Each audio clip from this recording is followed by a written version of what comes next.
Mr. President. Majority Leader.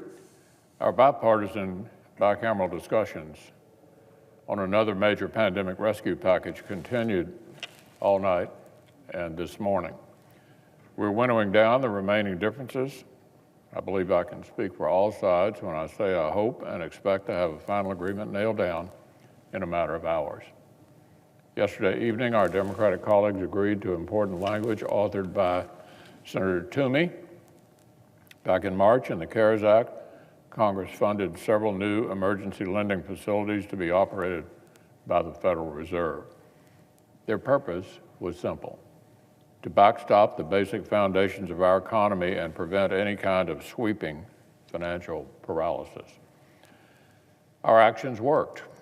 The other historic relief that Congress passed, combined with the existence of these lending facilities, staved off systemic collapse.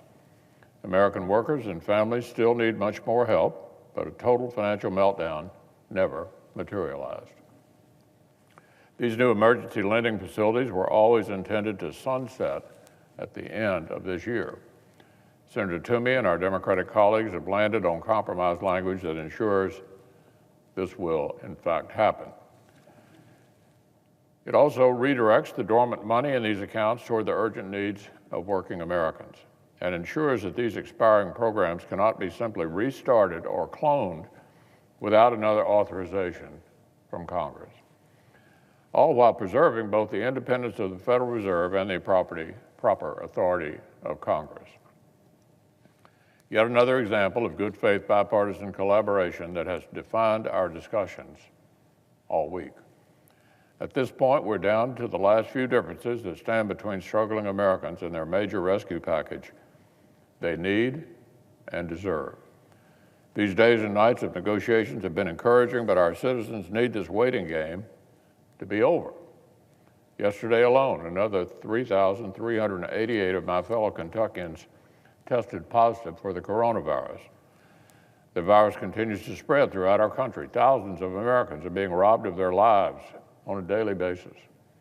And while the resilience of the American people have brought along our economic recovery faster than expected, it will remain both insufficient and tenuous until the vaccines that will end this fight have been distributed all across the nation.